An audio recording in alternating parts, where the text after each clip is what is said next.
Hello friends, एक और नई कहानी के साथ समीरा ने अपना सामान समेटा और दरवाजे की ओर बढ़ने लगी। तभी उसकी माँ सुजाता ने उसकी आंखों में देखते हुए पूछा, सारा सामान लेकर कहाँ जा रही हो बेटी? समीरा ने बिना किसी भाव के जवाब दिया, मुझे पता था कि आप ये सवाल करेंगी। उसने बड़े ही सहज ढंग से यह कहा और सामान उठाने लगी। सुजाता से अब चुप रहना मुश्किल हो गया और वह बिफर पड़ी। यह नौकरी है, शादी नहीं, जो तुम ऐसे विदा ले रही हो। माँ, मैं आपको आजाद कर रही हूँ, समीरा ने ठंडे लहजे में कहा। अब आप अपने पति और बेटे के साथ आराम से रहिए, मेरी चिंता छोड़ दीजिए। यह सुनते ही सुजाता का धैर्य टूट गया और उसने अपनी बेटी को गुस्से में एक तमाचा जड़ दिया। समीरा ने गाल पर हाथ रखते हुए कहा, अच्छी विदाई दी आपने, पर क्या आपको पता है यह नौकरी तो सिर्फ एक बहाना है। मुझे आप सबसे दूर जाना है माँ। समीर सुजाता की पहली शादी से हुई बेटी थी। उसकी पहली शादी के कुछ ही महीने बाद सुजाता गर्भवती थी, लेकिन उस रिश्ते में लगातार झगड़े और मानसिक उत्पीड़न के कारण सुजाता ने तलाक लेने का फैसला किया।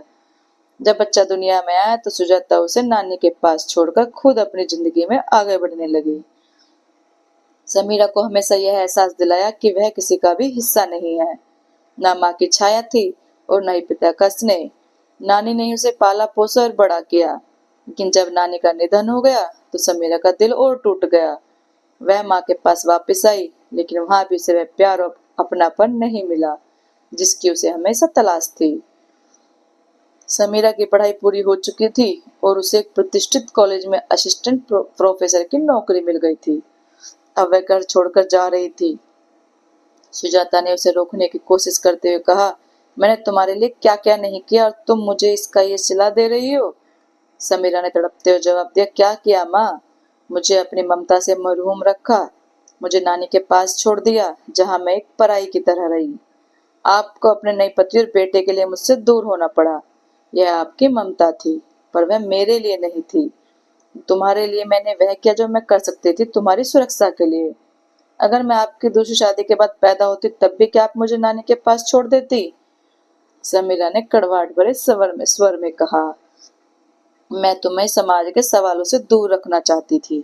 समाज 2 दिन बात करता और फिर चुप हो जाता।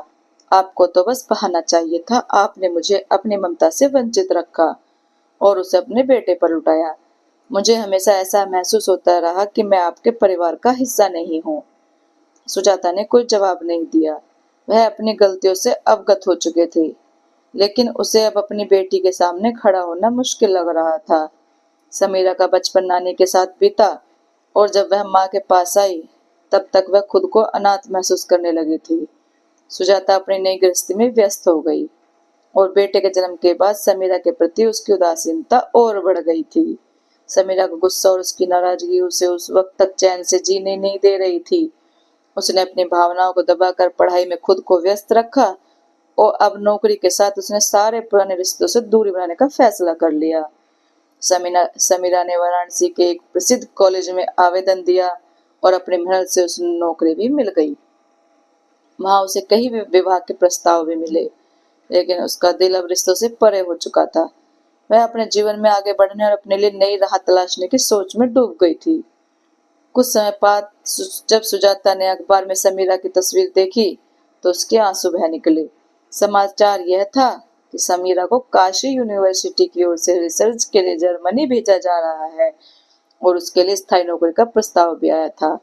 सुजाता को गर्व महसूस हुआ और उसकी आत्मग्लानि और भी बढ़ गई। उसने सोचा कि वह अपनी बेटी से माफी मांगेगी और इस एहसास के साथ समीरा से मिलने निकल पड़ी। जब सुजाता समीरा के पास पहुंची तो वह बोली, बेटी मुझे माफ कर दो, मैं कमजोर थी और दूसरों की बातों में आकर अपनी गलतियां करती चली गई। तुमने जो कुछ कहा उसके लिए मैं जिम्मेदार हूँ।